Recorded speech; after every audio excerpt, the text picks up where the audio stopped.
Initiating moisture.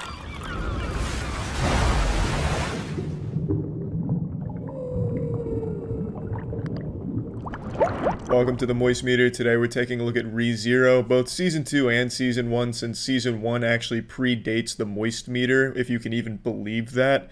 I know the Moist Meter is like as fucking ancient as the Tree of Knowledge back in the Garden of Eden, but it's been so long since the first season of ReZero that Moist Meter wasn't even around back then. So I'm just going to be taking a look at both of them briefly here, because I think ReZero is hard to talk about to someone that hasn't seen it without spoiling certain things about it.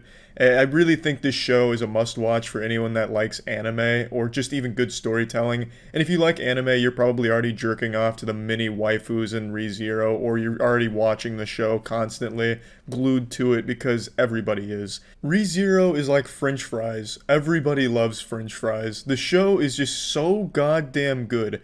In a nutshell, if you're unfamiliar with it, ReZero is about a guy who gets transported from the normal world into this new, wild, magical world, and he has a magical power of his own called Returning by Death, which sounds like the title to a Bullet for My Valentine album. Returning by Death is when the main character, Natsuki Subaru, dies.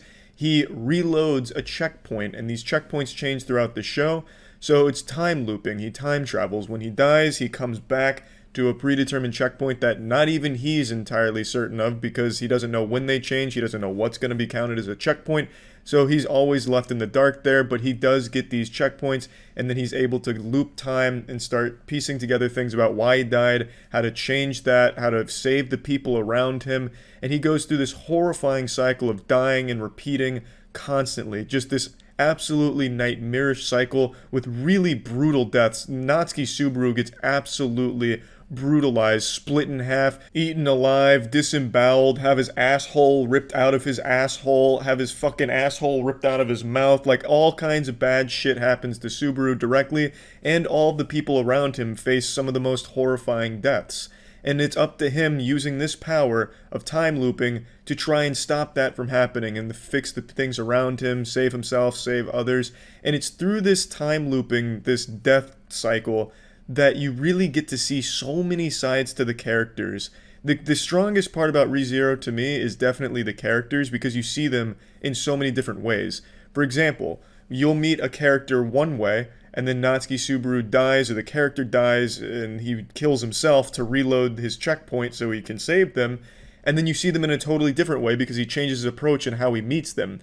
So you see one time where he meets a character where he's like a big hero, like he punches a bad guy, saves the girl, and you get to see her, how she responds to that there. But then Subaru dies and he has to do it all over again, and this time he doesn't become a big hero and he just kind of meets her as a stranger, and you get to see how she responds to that. There's just so much thanks to this returning by death cycle, because you get to see so many sides to a character in all of these situations, and it's just so very well explored. The cause and effect in ReZero is absolutely wonderful. You can tell there is a lot of care given to each and every choice made in the show, and I really love what goes into solving a lot of these puzzles that Subaru faces. How does he save this character? How does he save himself and save this character? Is there even a way to do both?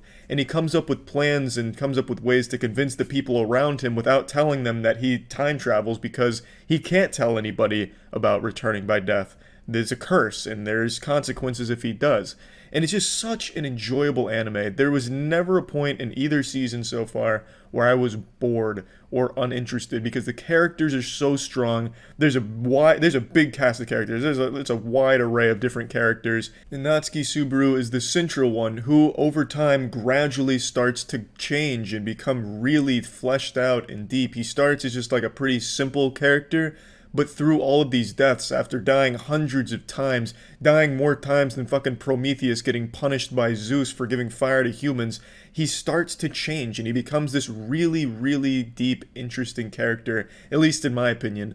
I really think he's a very strong character, and it's just really impressive how they explore the horror elements of all of these deaths, and he's killed himself multiple times, which never is easy.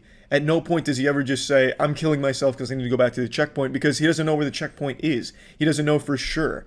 And it's just a really hard thing to do for him to kill himself. You know, that's not like an easy thing in any situation, no matter the cause or no matter the reason. So him making that ultimate sacrifice to try and save somebody close to him or undo something that's happened in the present, it's always very powerful, and they never let that go. It's never just something easy like, Natsuki Subaru missed out on PS5 pre-orders, so now he kills himself so that way he can go back to his previous checkpoint and get in line a little bit quicker. It's always like the absolute last resort when things really got fucked up. Subaru makes that ultimate sacrifice to try and go back to the checkpoint that he thinks he has and just do it all again and try and get the right ending and the one that he wants. It's just really fucking good. It truly is. The animation is gorgeous. Characters are super well rounded with a lot of depth. The storytelling is magnificent. It's always interesting. Love the concept. Loved how they explore cause and effect. I love the plot, the overarching enemies. Everything is just so beautiful. I think ReZero definitely is a must-watch. There's nothing negative I could even say about it that I can think of off the top of my head. The only thing that I think some people find disappointing is it's not like... Hey, girls. Look, my dog's even getting excited talking about ReZero. It's not a show that's filled to the brim with nuts-to-butts action. There's not going to be a whole ton of fights per episode. In fact, there's not a whole lot of fights in general. There's a lot of, like, death and gore and shit, but there's not a lot of, like, actual fighting. It's not going to be, like... God of High School where you're having 4 fucking fist fights an episode. You'll go like 6 episodes without anyone throwing a punch or using any magic at all. It's mainly about the storytelling and problem solving, cause and effect, using returning by death, learning more about the characters, how to persuade people to your side, how to get this goal accomplished through words and actions without actually having like these big fights with the villains. And I feel like some people might find that disappointing if they watch anime just for like those flashy fights, because there's not a ton of those. There are fights in here, and when there are, they are very enjoyable and very good. But it's not the biggest selling point here. There's not a ton of that, and I feel like some people might be a little turned off by that. But for me personally, that was no issue at all. I'm plugging ReZero into the moist meter. I'm giving this bad boy a nice 95%. I think this absolutely lives up to the hype. You've definitely heard of ReZero before, and I think it's for good reason because it really earns that reputation. It's an incredible show. It's extremely entertaining. It is extremely well put together, thought-provoking, and just really well executed on all fronts. I fucking love ReZero. So yeah, that's about it. So yeah.